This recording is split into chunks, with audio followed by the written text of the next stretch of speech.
When I work with people, when I workshops or classes or anything, I always try to get people just to open their arms so that we can let the new in. Remember, this is the subconscious mind, and this is where we're holding.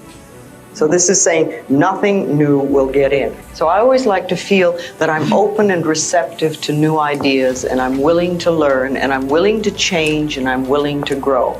And sometimes I don't want to, and sometimes it hits areas that I don't really care to change at the moment. And, you know, that's always an area that I know is important for me to work on.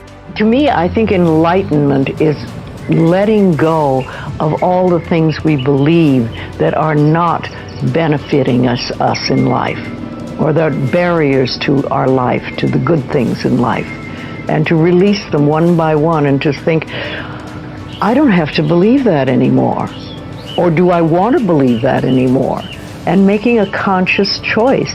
When we can understand that every single thing we believe has been a choice, and it may or may not be true. It can be true for you and not for you, because it's your belief system and your belief system, and then I have my belief system. I say a lot.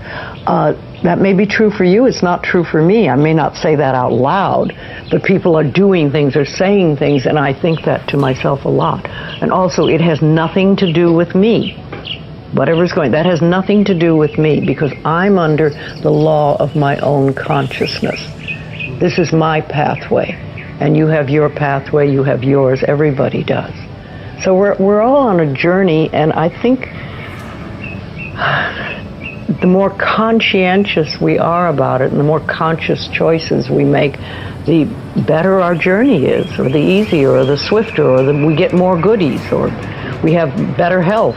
I think that's important, because we do have a tendency in the society to just want to be fixed, right? Yes, and that's it. When I get over this problem, this will be it. I'll never have to deal with anything again. Well, you know, a lot of us just want to stop when we hit a safe place. Yeah. I mean, you've got a bit of money, you've got some nice friends, you have a good house to live in, you're okay, you know, and you think, all right, that's fine, I'm not going to touch anything else. But I have watched me and how life works for me is that when I get to a really good level, then it's like, okay, now we're going to deal with this thing. Yeah. And there's another thing. Yeah. And I've learned to just say, okay, what do I do? Yeah. You know, instead of leave me alone, don't talk to me about that. I say thank you many, many, many times of the day, often not to anyone else. I just, you know, oh, thank you, that's so wonderful, thank you. And it's, you know, you find more and more things to be thankful about. I was driving up today from San Diego, and the wildflowers on the hillsides are just beautiful this year. And I was thinking, I was so glad that I had the opportunity to see them. Because if I stayed down there, I wouldn't have. But this drive, which was, you know, not a drive I particularly wanted to make, but it was gorgeous.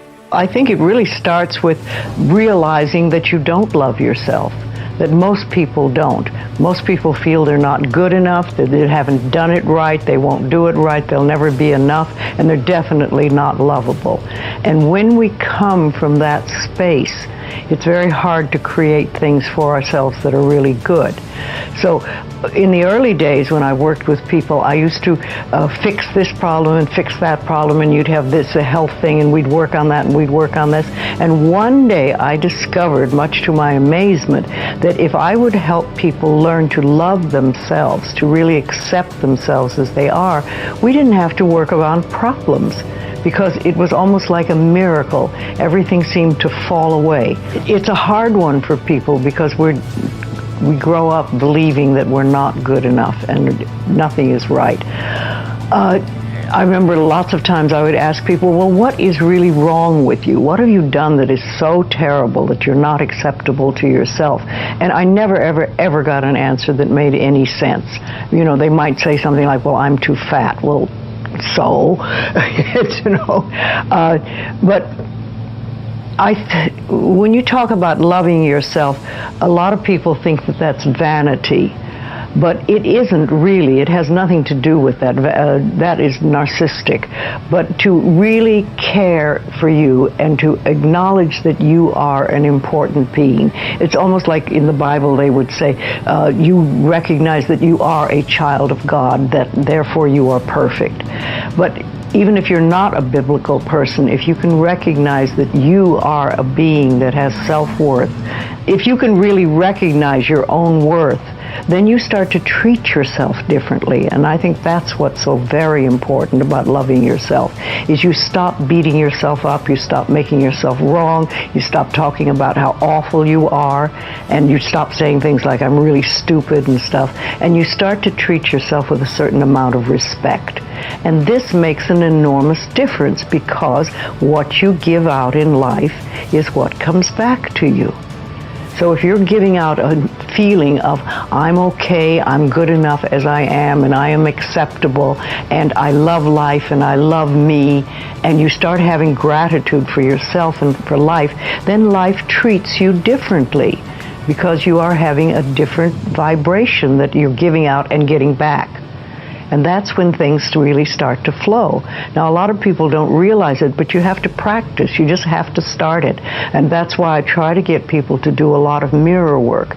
If you look in the mirror, just simple things like looking in the mirror in your own eyes and saying, I love you. I really, really love you. And it helps if you use your name, Louise, I love you. I really love you. It gets to that little child inside that has been rejected for so long, and it breaks open sort of a dam or a door or whatever you want to call it, and it's like little miracles start to happen.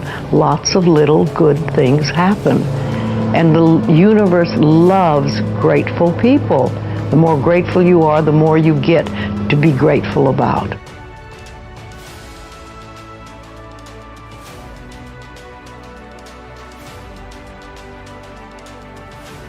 Well, then it's very important that you start forgiving, because forgiveness sort of wipes the slate clean, so that other things can come in. Yeah, yeah. Well, the tapping setup phrase, right, is even though I have whatever the problem is, I love and forgive myself. I accept myself. I love and adore myself, or I love and approve of myself. Yeah. Yes. Right off.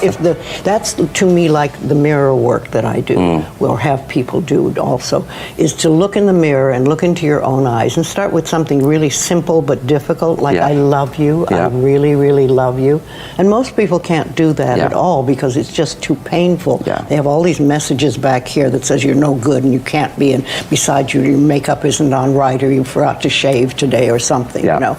But once you can do that, if you do it over and over again for a while, it's like you connect on a different level with that inner child who's been waiting for years and years and years for you to acknowledge it. And something happens, and I couldn't tell you what it is, but I have learned that the people who do their affirmations in front of a mirror make much quicker progress than other people. It's just, it pushes through. When life calls us, that's when we have to answer. People say, how did you do everything that you did? Well, I answered the telephone and opened the mail and did what was in front of me. And then life would give me something else to do and something else to do. And it's interesting because it's now been, I think, 25 years since I wrote the second book, You Can Heal Your Life.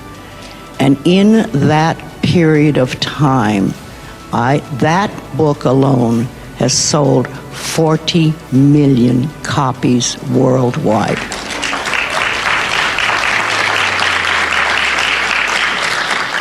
And I've always felt that I didn't do anything to promote it at all. It's just life took over, and life said, this book is going to go to this country, and this book is going to go to this country, and go to this country.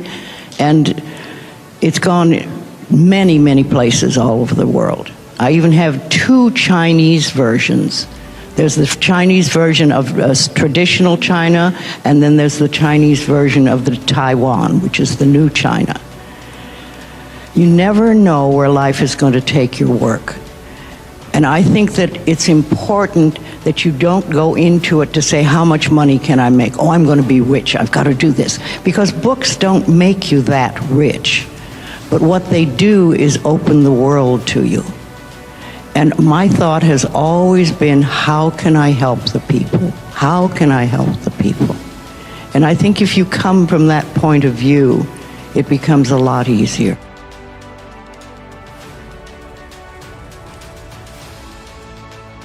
Some of you know my little blue book and the fact that I've been doing a lot of work with dis-ease for a long time.